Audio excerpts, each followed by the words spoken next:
সাধারণ যারা আছেন আলেমের মর্যাদা, যারা আলেমদের সহবতে আসে, যেমন এখন আমরা যারা এখানে এসেছি, আমরা একজন আলেমকে স্মরণ করে ইবাদত করব, তার পেছনে একটা দা করব, কি বলে ঠিক না? এই সংস্পর্শ থাকলে আল্লাহ পাক আলেমদের যে মর্যাদা দেন, বাকিদেরকেও আল্লাহ পাক এই মর্যাদা দান করেন। সুবহানাল্লাহ।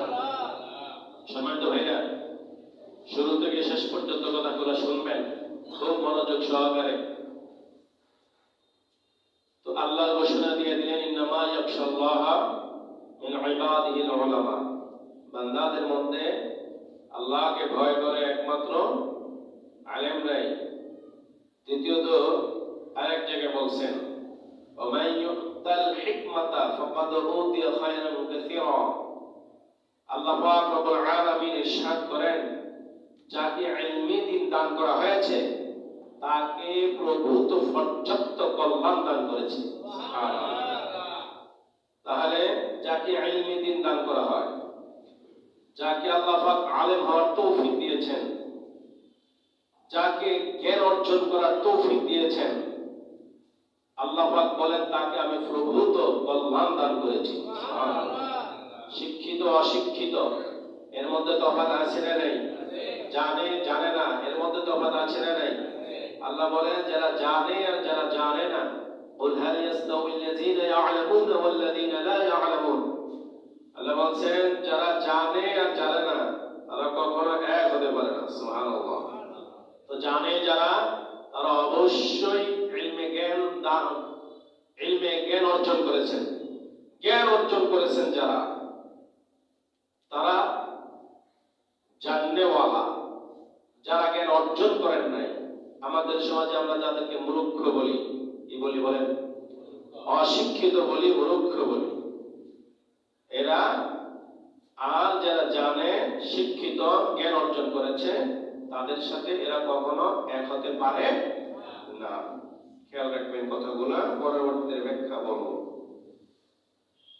রাসূলুল্লাহ সাল্লাল্লাহু আলাইহি ওয়াসাল্লাম ইবনে মাজাহ শরীফের মধ্যে এসেছে, নবীজি বললেন, তলাবুল ইলমি ফারিদাতুন আলা কুল্লি মুসলিমি ওয়া মুসলিমা।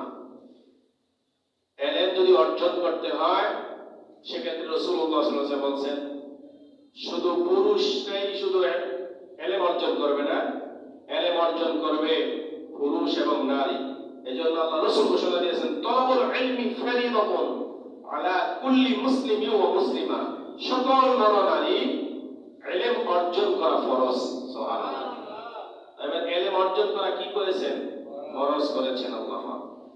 নবীজির মাধ্যমে আল্লাহ পাক ঘোষণা দিয়েছেন, ইলম অর্জন করা প্রতিটা নারী এবং পুরুষ ইলম অর্জন করা কি ফরজ। বলেন কি ফরজ? সম্মানিত ভাইরা, রাসূলুল্লাহ সাল্লাল্লাহু আলাইহি ওয়াসাল্লাম আরো ঘোষণা দিয়েছেন, একজন আলেমের, একজন ইলমে দ্বীন অর্জন করা, এই মানুষটার যে কতটা দাম, এটা আল্লাহ পাক রব্বুল আলামিন বিভিন্ন আয়াতে কারিমায় এই ঘোষণা দিয়েছেন। আল্লাহ পাক রব্বুল আলামিন বলেন, ফাদলুল আলিমি আলাল আবিদি কাফাদলি আলা আদনাকুম। একজন আলেমের মর্যাদা কতটা বেশি, রাসূলুল্লাহ সাল্লাল্লাহু আলাইহি ওয়াসাল্লাম বলেন, আলেমের মর্যাদা এতটা উপরে যেরূপ আমার ফজিলত তোমাদের উপর। সুবহানাল্লাহ। রাসূল সাল্লাল্লাহু আলাইহি ওয়াসাল্লাম বললেন, নিশ্চয়ই আল্লাহ রহমত বর্ষণ করেন তার ফেরেশতারা আসমান জমিনের সকল বাসিন্দার উপর। যে কথা বলছিলাম যে ফাদলুল আলিমি আলাল আবিদি কাফাদলি আলা আদনাকুম, আবেদ অপেক্ষা আলেমের মর্যাদা অধিক। একজন আবেদ, মনে করেন সে রোজা রাখে, ইবাদত করে, নামাজ পড়ে, 5 ওয়াক্ত নামাজ পড়ে, তাহাজ্জুদের নামাজ পড়ে। যারা তাহাজ্জুদে, নফলে এবং ফরজ নামাজে সব সময় এর মধ্যে তারা শামিল থাকে, এরকম একটা লোক মানুষের ক্ষতি হয় না, এরকম লোক হচ্ছে আবেদ লোক। কি লোক বলেন? আবেদ। আবেদ খুব খেয়াল করেন, যারা ফরজ নামাজ ছাড়ে না, নফল ছাড়ে না, তাহাজ্জুদের নামাজ ছাড়ে না, ভালো হক কথা বলে, সত্য কথা বলে, এক কথায় তার দ্বারা কোনো মানুষ কষ্ট পায় না, এরকম একটা মানুষের নাম হচ্ছে আবেদ। আল্লাহ রাসূল সাল্লাল্লাহু আলাইহি ওয়াসাল্লাম বলেন, এই আবেদের চেয়ে অধিক উত্তম আলেম। সুবহানাল্লাহ। অধিক অধিক অধিক মর্যাদা একজন আলেমের।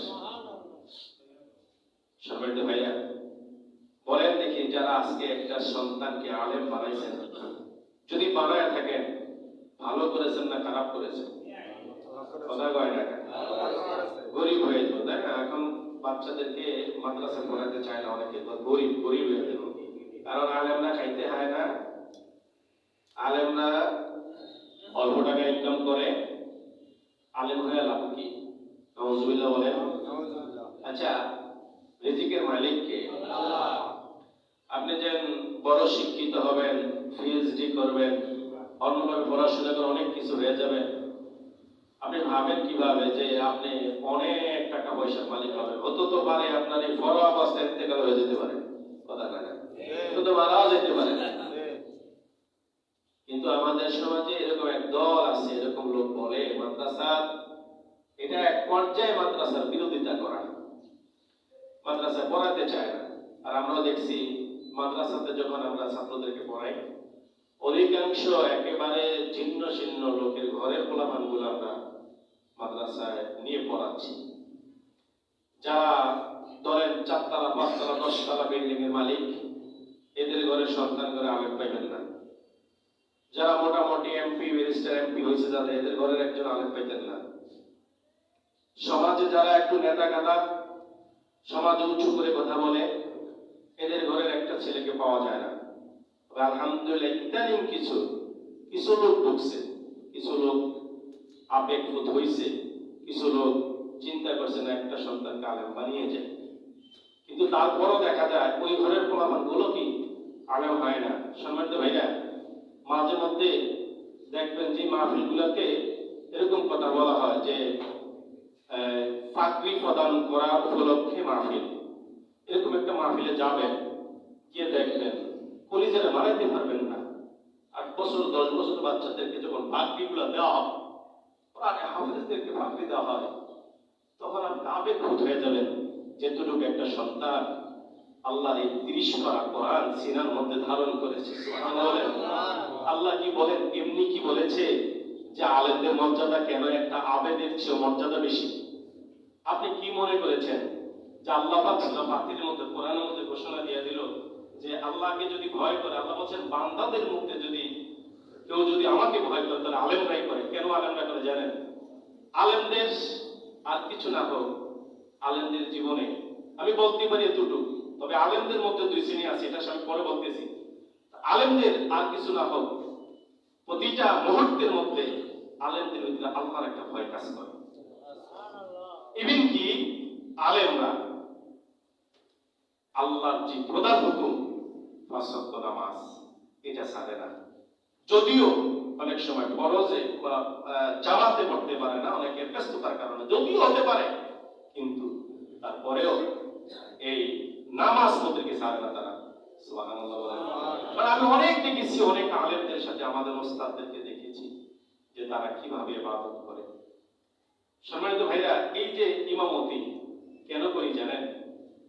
আমার এক উস্তাদ বলেছিল, বাবারে যতক্ষণ পর্যন্ত ইমামতি না করবা, ততক্ষণ পর্যন্ত যে আল্লাহকে দেখে দেখে ইবাদত করার যে বিষয়টা, এই বিষয়টা কখনো তুমি উপলব্ধি করতে পারবা না যতক্ষণ পর্যন্ত তুমি ইমামতি না করবা। এই জন্য আলেমরা শত কথা শোনার পরেও আলেমরা এই জায়গাটা ধরে রাখে। কথা বুঝাইছিনি? আর এই জায়গাটা ধরার জন্য আল্লাহ পাক ওয়াদা দিয়েছেন, রাসূল ওয়াদা দিয়েছেন, একমাত্র শুধুমাত্র কেবলমাত্র আল্লাহকে ভয় করা আলেমরাই এই মেহরাব ধরবে, তারাই নামাজ পড়াবে। সুবহানাল্লাহ বলেন। সম্মানিত ভাইরা, তো সেই কথাটা বলছিলাম যে আসলে বাস্তব, নিজে যখন একা একা নামাজ পড়ি তখন মধ্যে কি কখনো কখনো এমনও হয়ে যায়, যেটা বাস্তব কথা, এটা আপনারও হয়, অনেক সময় কোন সূরা পড়ছেন, কোনটা তেলাওয়াত করছেন এটাও মনে থাকে না, কথা কয় না। কিন্তু জামাতে রাতে যখন নামাজ পড়ানো হয় এতটা ক্লিয়ার কোরআনের মধ্যে থাকতে হয়, মানে গোটা কোরআনটা আমার সামনে রেখে বলতেছি, গোটা কোরআনটা আমার সামনে। কারণ একটা হরফ, একটা জের, একটা জবর পর্যন্ত খেয়াল থাকে। যেরকম মনে হয় যে ওস্তাদের সামনে পড়া দিচ্ছি, ওস্তাদের সামনে পড়া দিচ্ছি। এই ইমামতি করার কারণ শুধু একটাই, আপনার এই দেশের ইমামরা যে নির্যাতিত, আপনাদের জন্য বলি না, আপনাদের এখানে কথা বলি না, আবার অন্যভাবে নিয়েন না। আপনারা কি মনে করেন আলেমরা যে নির্যাতিত? যে না বলল আলেমরা নির্যাতিত না? এর যে বড় নির্যাতিত আর কি আছে? মনে করেন যে আলেমদের বেতন 3,000, 4,000, 5,000, 3 মাস 6 মাস বাকি, এরকম মসজিদ আছে। আলহামদুলিল্লাহ আপনাদের এখানে নেই, কিন্তু অন্যান্য জায়গায় আমাদের এরকম আছে। এরপরে আলেমের চাকরি যায় আর যে কোনো মাসে হট করে বাড়ি আসতে ধরে একটু মানে পান থেকে সুন খসলে মানে ভালো লাগে, বাদ দিতে ওয়ান টাইমে বাদ। কিন্তু যে ব্যক্তিরা মসজিদের রক্ষণাবেক্ষণে আছেন, যারা কমিটি আছেন, এরা জানে যে একজন আলেম ঢুকাইতে হলে যে কতটা কষ্ট হয়। কথা বলে ঠিক কিনা? আপনি আলেম তো আলেম ঢুকাইতে হবে, তো আলেমের মতো আলেম যদি আপনি পাইতে হয়, আপনি জিজ্ঞেস করেন। এক আল্লাহর বান্দা বলছে, হুজুর আমি শুধু জুমার নামাজ পড়াইতাম ওখানে, আমাকে বলছে হুজুর আপনাকে রাখার আমগো ওরকম অ্যাবিলিটি নেই। কিন্তু মানুষ তো বিভিন্ন কথা কয়ে আলেম করে মানে আসতে সরে তো মন খারাপ হয়ে হুজুরের যায়। কিন্তু উনি বলতেছে 2 মাস লাগছে আমি একজন আলেম খুঁজতে, 2টা মাস। আমার জোতা নাই, 2টা মাস লাগছে আমি আলেম খুঁজে পাই না, যে একজন আলেম ঢুকাও আছে। কেউ হয়তো বেতনের কথা শুনলে যায়, কেউ হয়তো মানে চিপা বা ভালো মানে একটা কি বলে এটা একটা অফার জায়গা না, এরকম বিভিন্ন ভাবে। তো সম্মানিত ভাইয়া, বলতেছিলাম যে আলেমের মর্যাদা কে দিয়েছেন? আল্লাহ। সবাই বলেন কে দিয়েছেন? আল্লাহ। আল্লাহ পাক দিয়েছেন। সে আলেমদের কদর করা, সে আলেমদের ইজ্জত করা, এটা তো মানুষ করবেই। আল্লাহ পাক শুধু এই আলেমরা শুধু আল্লাহর ভয় রাখার কারণে, আপনারা বাদনা মতো কি, আবার বারবার আমি বলছি, অনেকে হয়তো মনে করবেন যে হুজুরের যে খালি আলেমের কথা কয়, আজকে আলেমের মর্যাদা সম্পর্কে বয়ান, বুঝাইছেন কথা? আলেমদের সম্পর্কে বয়ান। আমার এই কথা বলার উদ্দেশ্য এই কারণে, কারণ যেহেতু আজকে খুতবার আলোচনা আসছে এটা, তাহলে এই বিষয়টা আমাদের কথা বলতেই হবে। কারণ আমরা সবাই তো স্কুল মুখাপেক্ষী, কলেজ মুখাপেক্ষী, আমরা তো মাদ্রাসা মুখাপেক্ষী কম হই। এরপরও আলহামদুলিল্লাহ এখন অনেক মাদ্রাসা হয়েছে, আবার মাদ্রাসার বিরোধিতাও আছে, আবার কেউ বলে যে এই ব্যবসা, এই যে দেখেন কত রকমের কথা। কিন্তু আমার কথা হলো, যদি আমরা প্রাথমিক শিক্ষাটা, এদের আগে প্রাথমিক শিক্ষাটা ছিল কোরআন দিয়ে মক্তবের থেকে, এখন আর মক্তব আসেনি ঘরে ঘরে, বাড়িয়ে বাড়িয়ে মক্তব আছে, মক্তব সুলভ সব বিলুপ্ত হয়ে গেছে, মক্তবের কাছারি করতেও নাই, আসেনি মক্তবের কাছারি করতে। অর্থাৎ আপনার সন্তানকে আপনি প্রাথমিক শিক্ষাটা, যেমন আমাদের জীবনে আমরা প্রাথমিক শিক্ষাটা আগে পাইছি, আপনারা পাইছেন নি? কথা কয় প্রাথমিক শিক্ষাটা কি পাইছেন? কোরআন পাইছেন না? ছোট ছোট সিউনি লিয়ে গেছি কিনা, আমরা বাড়ি লিয়ে গেছি কেন? বাড়ি লিয়ে গিয়ে বইয়ার পর আমরা গড়ে সূরা পড়ছি, এরপর সূরার পর হুজুরে কায়দা দিছে, কায়দার পরে আমপারা দিছে, আমপারার পরে আলিফ লাম দিছে, এরপরে কোরআন শরীফ দিছে। এরকম পড়াইছেন নি? পড়াইছেন নি? আসেনিও নাই। আর সব বাদ দিয়ে আর কিনছে, সব কিন্ডারগার্টেনে হয়ে গেছে, কেজি স্কুলে হয়ে গেছে। এখন আমাদের কথা হলো প্রাথমিক শিক্ষাটা যদি আমরা কোরআনটা নিয়ে নিই, কোরআনটা যদি পড়ি, তাহলে ইনশাআল্লাহ এরপর আপনি কলেজে যান, স্কুলে যান, ভার্সিটিতে যান, কোনো সমস্যা নেই। কিন্তু এই কোরআন শিক্ষাটা যদি, এই এলেমটা যদি অর্জন করতে পারেন, তাহলে আপনার যত বড়ই আপনি শিক্ষিত হন না কেন, কিন্তু আপনার জবান দ্বারা কখনো নাস্তিকদের মতো ভাষা আসবে না। কি বলে দেখি না? নবীজির কটাক্ষ করবে না। এবং প্রাথমিক শিক্ষা কোরআন থাকলে তার জীবনে আল্লাহর ইবাদতের মধ্যে সে মজবুত থাকবে, সে কখনো ইবাদত থেকে গাফিল হবে না। কি বলে ঠিক কিনা?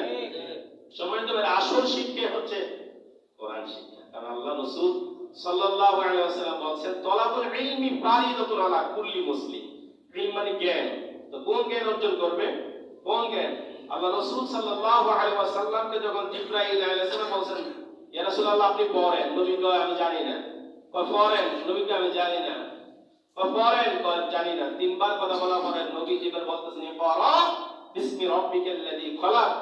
এই কথা যখন বলছেন পড়েন পড়েন, আল্লাহ রাসূল বলছেন আমি জানি না। যখন বলছে ইয়া রাসূলুল্লাহ আপনি পড়েন আপনার কবুল নামে, সুবহানাল্লাহ বলেন। নবীজি বলছেন ইকরা বিসমি রাব্বিকাল্লাযী খলাক খলাকাল ইনসানা মিন আলাক ইকরা ওয়া রাব্বুকাল আকরাম আল্লাযী আল্লামা বিল কলম আল্লামাল ইনসানা আল্লামাল ইনসানা মা লাম ইয়ালাম, সুবহানাল্লাহ। কয়েক পার্সেন্ট পাশে কয়েক একটু আগে বলতো জানে না, এখন তো রাসূল কয়েক পড়ে 5 এক পড়ে। তার মানে হলো যখন প্রভুর পড়া সামনে এসে গেছে, আল্লাহর পড়া সামনে এসে গেছে, এই জন্য আল্লাহ রাসূল 5টি আয়াত পড়ে জানিয়ে দিলেন আল্লাহর পড়াই সবার আগে, সুবহানাল্লাহ বলেন। প্রভুর পড়া হলো আগে। এই জন্য প্রভুর পড়া যদি থাকে, আল্লাহর পড়া যদি থাকে সামনে, বাকি যদি আমাদের অন্য অবস্থায় যাইতে হয় কোনো সমস্যা নেই। সম্মানিত ভাইরা, এজন্য রাসূল সাল্লাল্লাহু আলাইহি ওয়াসাল্লাম ঘোষণা করেছেন কুন আলিমান আও মুতাআল্লিমান আও মুস্তামিয়ান আও মুহিব্বান। রাসূল সাল্লাল্লাহু আলাইহি ওয়াসাল্লাম এই ঘোষণা দিয়েছেন যে তোমরা আলেম হও। কি হও? জোরে বলেন আলেম হও। ঘোষণা কার? আল্লাহ। রাসূল বলেন তোমরা আলেম হও। যদি আলেম না হতে পারো তাহলে তোমরা আলেমের ছাত্র, তালেবে ইলম হও, ছাত্র হও। যদি ছাত্র না হতে পারো তাহলে আলেমরা কি বলে সেটা শুনিয়া আমল করো, সুবহানাল্লাহ। এতটুকু যদি না হয় আও মুহিব্বান, আলেমদেরকে মহব্বত করো। কয়টা কথা বলেছেন? 4টা। খেয়াল করে কয়টা? কুন আলিমান, প্রথম বলছেন আলেম হও। এই ঘোষণা আমার নবী। কার? নবী। কুন আলিমান, তোমরা আলেম হও। আও মুতাআল্লিমান, আলেম যদি না হতে পারো তাহলে কি হও? আও মুতাআল্লিমান, ছাত্র হও। ছাত্র আলেমে কি হও? ছাত্র হও। যদি ছাত্র না হইতে পারো আও মুস্তামিআন, আলেমরা যে কথা বলে সেই কথাগুলো শুনিয়া আমল করো। যদি এতটুকু না হও আও মুহিব্বান, মহব্বত করো। যদি এই 4টার একটাও যদি তোমার মধ্যে না থাকে, রাসূল সাল্লাল্লাহু আলাইহি ওয়াসাল্লাম খুবই আফসোসের সাথে বলেছেন ওয়ালা তাকুন খামিসান ফাতাহলি, যদি তুমি 5 নাম্বার হয়ে যাও তাহলে তুমি হালাক হয়ে যাবে, দোজখে যাবে। নাউজুবিল্লাহ বলেন না। আমাদের সমাজে আলহামদুলিল্লাহ আলেমদেরকে মহব্বত করে অনেক আল্লাহর বান্দা আছে, নাই এমনটা না, আছে না? বহু মানুষ আছে আলহামদুলিল্লাহ। আর কিছু আছে খুবই কটাক্ষ, একেবারেই কটাক্ষ। আলেমদের দেখলেই মানে এতে শরীর হয়ে যাবে, লাগে যে মাথায় কোনো একটা বাইরে দিতেছে, তার লাগে কোনো একটা ক্ষতি করছে, এমন একটা অবস্থা। কথা বুঝাইছেন? এরকমও আছে। আমরা অনেক সময় মনে করি এতে মনে 5 নাম্বার লোক, এতে কয় নাম্বার লোক? 5 নাম্বার। এই জন্য এই যে আয়সা কথা শুনতেছেন, এখন এই কথা শোনার পরে যদি একটা আমল যদি আপনার ভিতরে ঢুকাইতে পারেন একটা, তাহলে সেটা হয়ে যাবে কি 3 নাম্বার আও মুস্তামিআন, আলেমরা যা বলে তা শোনো। কথা কার? আল্লাহ নবী বলেছেন এই কথা। এই জন্য যদি আপনারা, এই জন্য আমি অনেক সময় বলি যে মাগরিবের সময় কথা বলি এই কারণে, কারণ একটা কথা যদি আপনি শুনেন, কারণ আমরা অনেকেই হতে পারে আমরা আলেম হতে পারি না।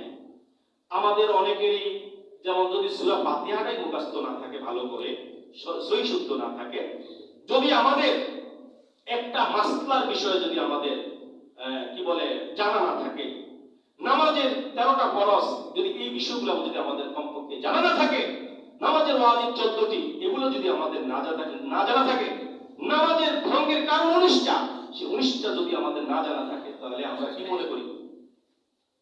আমরা কি আলেম? কথা বলেন আলেম? আচ্ছা, আপনি কি জানেন একজন আলেমকে আলহামদুলিল্লাহ আপনাদের এখানে হয়তো এই জিনিসটা হয় নাই বা হয়েছে কিনা জানি না একবারে, কিন্তু আমি 13 জন ইমামের সাথে ইন্টারভিউ দিছি আমাদের বঙ্গবন্ধু সড়কে এক মঞ্চে, 13 জন ইমাম। তো আমাদের দিয়ে কমপক্ষে 4টা জুমা পড়াইছে, মানে এটা পর পর পড়াইছে। আমি যে কথাটা বুঝাতে চাইছি এটা বুঝছেন আর কি, আমি যেটা বুঝে এই কথাটা কেন আসলাম এটার জন্য বলতেছি। 5টা জুমা আমার দ্বারা হয়েছে। এরপরে মানে এভাবে তারা ভিতরে যারা এই জুমা পড়াইছি, আগামী জুমা বা পরের জুমা আবার পড়াইছি, খেয়াল করে। যাই হোক, শেষ পর্যন্ত 5 জুমা আমার পড়ানোর পরে এখন প্রায় 1 মাস পরে আবার আমার ফোন দিয়ে বলতেছে, হুজুর আপনার ইন্টারভিউ। কি ইন্টারভিউ? কোথায় ইন্টারভিউ? শাহী মসজিদ ইন্টারভিউ। ঠিক আছে। তো যাই হোক, ইন্টারভিউটা যখন নেবে সেদিন আবার আমার একটা বিপদটা হলো, তখন আমার টুইন বাচ্চা আর আমার ওয়াইফের টুইন বাচ্চা হয়েছে। তো সে যার কারণে সে সিজারের রুমে, আর এই সময় আমার ইন্টারভিউ খবর। তো মনটা এমনিতে খারাপ। মনটা খারাপ কেন? কারণ হলো তিনি তো অপারেশন থিয়েটারে, সেই জন্য আমার একটা মনটা একটা স্থির। যাই হোক, তারপরও আল্লাহই হয়তো কবুল করেছেন, যার কারণে হয়তো মানে ইন্টারভিউ দিতে গেছি। তো ইন্টারভিউ বোর্ডে মানে 2 জন আমরা দিয়েছি। তো আমাকে বললো, আমি ইন্টারভিউ দিয়ে আসছি, আমাকে জিজ্ঞেস করছে কি জানেন, দোয়ায়ে কুনুতের অর্থ কইতাম। কিসের অর্থ? দোয়ায়ে কুনুতের অর্থ। দেখে খুব খেয়াল করে কয়েকটা মাসলা তো আমাকে জিজ্ঞেস করছে, কোরআনের আয়াত থেকে জিজ্ঞেস করছে। আমাকে আগে বলছে যে আপনি এই জুমায় কি বয়ান করছেন, আমি বললাম হজের। তো হজ না হ্যাজ? তো হজ হ্যাজ এর মধ্যে বলছে আপনি দলিল দিয়ে এটার ব্যাখ্যা করেন। আলহামদুলিল্লাহ কোরআন দিয়ে দলিল দিয়ে ব্যাখ্যা করলাম। পড়ার পরে যে উনি মোটামুটি ঘন্টানিক পরে আমি আইসা পড়ছি, ঘন্টানিক পরে আমার কাছে খবর গেছে যে আপনি মসজিদে জয়েন করতে পারেন। আলহামদুলিল্লাহ। সম্মানিত ভাইয়া, তো আমি যে বিষয়টা কেন খেয়াল করলাম যে একজন ইমামকে নেওয়ার জন্য 13 জন ইমাম বাস্তব হয়েছে। কতজন? আচ্ছা, ইমামরা যদি চিন্তা করতো যে আমরা মুসল্লি করে এমন নিতে হইব যেতে কমপক্ষে সূরা ফাতিহার অর্থ জানে, এছাড়া মুসল্লি নামাজ পড়তাম না। কথা কয় মাসলা যদি না জানে তাহলে মুসল্লি করে কি নামাজ পড়তাম না। মুসল্লিদের মুখে যদি দাড়ি না থাকে তাহলে মুসল্লি দিয়ে নামাজ পড়তাম না। কথা কয় আরে ভাই, ইমামের যদি আপনি এত কিছু দেখেন, সব সাইড ইমামের দেখতে হয়, তবে হ্যাঁ দেখা ঠিক আছে, এটা মাসলা আছে, দেখতে হবে, এটা বাস্তব ঠিক আছে, কিন্তু মুসল্লিদের অবস্থা এমন কেন? আমি জানি যে ইমাম যদি এরকম হয় তাহলে মুসল্লিদের এরকম হওয়া উচিত। কি বলে ঠিক না? আবার এইটা কোনে কেন জানেন? যার মধ্যে সুন্নতের কিছুই নেই, সুন্নতের কিছু নেই। এটা ইন্টারভিউ আশ্চর্য ঘটনা এরকম আল্লাহ। সম্মানিত ভাইরা, যে কথা বলছিলাম যে এই আলেমের কেন রাসূল সাল্লাল্লাহু আলাইহি ওয়াসাল্লাম বলছেন যে 4টা হওয়ার জন্য শেষটা যেন না হয়, 5 নম্বরের না হয়, কিয়ামতের ময়দানে আল্লাহ পাক এই বান্দার উসিলা চাইবেন যে আল্লাহ বান্দাগুলোকে মাফ করে দেওয়ার জন্য। সুবহানাল্লাহ বলেন। কি করে দেওয়ার জন্য বলেন? মাফ করে দেওয়ার জন্য আল্লাহ চাইবেন যে আল্লাহ বান্দাগুলোকে মাফ করে দেওয়া। তো সেই দিন যদি রাসূল সাল্লাল্লাহু আলাইহি ওয়াসাল্লামের একটি ইবনে মাজাহ শরীফের একটি হাদিস থেকে মানে একটি ঘটনা পাইলাম যে একজন আল্লাহ বান্দা যদি জাহান্নামী হয়ে যায় তখন তাকে জাহান্নামে নিয়ে যাওয়া হবে। জানেন, যখন জাহান্নামের কথা শুনবে যে জাহান্নামী এই লোকটা, এটা ঘোষণা হইতে দেরি জাহান্নামের ফেরেশতারা তাকে টেনে হিঁচড়ে নেওয়ার জন্য আবেগ আপ্লুত হয়ে থাকবে, যত তাড়াতাড়ি নেওয়া যায়। ওনাকে নিয়ে যাবেন আল্লাহ পাক রব্বুল আলামিন শেষ রাসূলুল্লাহ সাল্লাল্লাহু আলাইহি ওয়াসাল্লামের মহব্বতে। সেদিন আল্লাহ পাক জিজ্ঞেস করবে ফেরেশতারা কই নিয়ে দাও? আল্লাহ জাহান্নামী হয়ে গেছে, সব কষ্ট হয়েছে, এজন্য ওরা জাহান্নামে নিয়ে যায়। বলে দেখ না ওর কিছু আসেনি, এখানে কিছু দেখো। দেখবে যে ফরজ ইবাদতের মধ্যে ঘাটতি, বলবে নফল সা, নফলের মধ্যে ঘাটতি।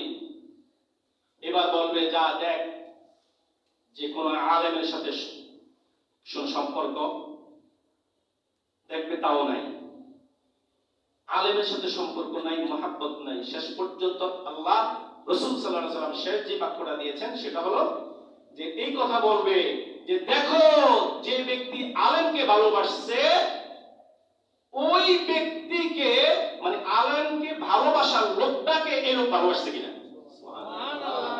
তার মানে আপনি একজন আলেমকে ভালোবাসেন, ওই লোকটা আপনার সাথে মহব্বত।